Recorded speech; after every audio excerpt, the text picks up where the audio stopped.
Hello बच्चों, हाय पूर्वी on behalf of personal tutor channel. आज हम लोग कक्षा 8 दूरवा भाग 3 का 17वां पाठ वह सुबह कभी तो आएगी पाठ पढ़ने वाले हैं। तो शुरू करते हैं पाठ। मैं बहुत छोटी थी जब गैस रिसी थी। मेरी मम्मी बताती है कि वह मुझे जकड़कर जहांगीरबाद भागी थी। मेरी याददाश्त में मैंने अपना पहला कदम बीमारी में ही बढ़ाया था और अभी भी मैं उससे बच नहीं पाई हूँ। बीच में कुछ समय तक कुछ राहत थी, पर अब फिर सब कुछ वापस आ गया है। मेरा गला और आँखें सूज जाती है। मेरा चेहरा सूजन की वजह से बड़ा हो रहता है। गले से अंदर ही अंदर खून बहता है।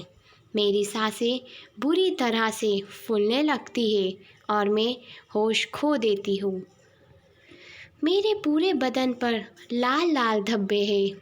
शुरू में ये धब्बे 1-1 रुपए के सिक्के जितने बड़े थे, पर अब तो ये छोटे हो गए हैं। मेरे दाहिने पाँव के कारण मुझे चलने में दिक्कत होती है और मेरे पैर देखो, ये छाले पड़े हुए हैं। कितना कुछ हुआ है हमें हमारी ज़िंदगी गैस के कारण हमेशा के लिए बदल गई है। मेरे अब्बू इस दुर्घटना के कारण ख़त्म हो गए जब हम बहुत छोटे थे। मेरी माँ की मानसिक हालत बिगड़ गई। वह दरवाजे पर बैठकर अब्बू का इंतज़ार करती रहती थी। हमसे कहती कि अब्बू घर आने वाले हैं, उनके लिए चाय बना ले।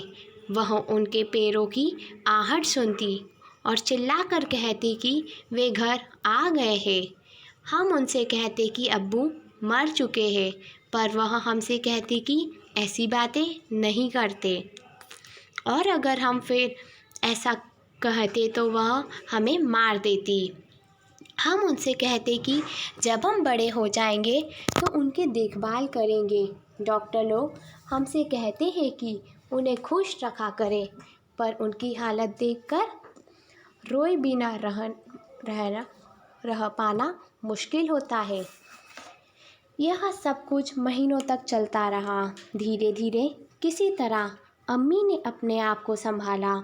शायद इस एहसास से उन्हें ठीक होने में मदद की कि उन्हें ही कुछ उपाय करने होंगे ताकि हम सब जिंदा रह सके। मेरे अब्बू की एक दुकान थी। किसी ने उन्हें समझा बुझाकर वह दुकान 500 रुपये में बिकवा दी। जब वह पैसा चला गया, हमें खाने को मिला। फिर मेरी अम्मी कितनी जगहों पर गई, हर जान पहचान वाले के पास उधार मांगे। उन्हें दूसरों के लिए काम भी करना पड़ा। 30 पर मेरी सेहत ने मेरी अम्मी से इतना खर्च करवाया। मैं हमेशा से ही बीमार हूँ। मेरी एक जुड़वा बहन है जो बिल्कुल ठीक है। मेरी अम्मी चिल्ला पड़ती थी कि वह मेरे इतने बीमार और इतने पैसे खर्च करवाने से तंग आ गई है। एक बार की बात है, जब मैं बीमार थी, किसी ने मेरी अम्मी से कहा कि मुझे एक प्राइवेट डॉक्टर के पास ले जाए। वह डॉक्टर अच्छा माना जाता है। मुझे नर्सिंग होम ले जाया गया।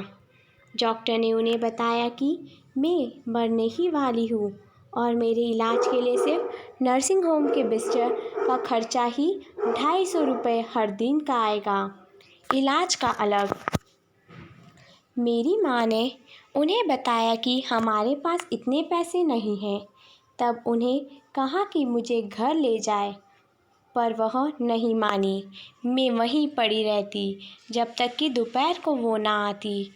मुझे नहीं मालूम कि वह कहाँ से पैसे लाती, पर वह मेरे इलाज के लिए पैसे जुटा ही लेती।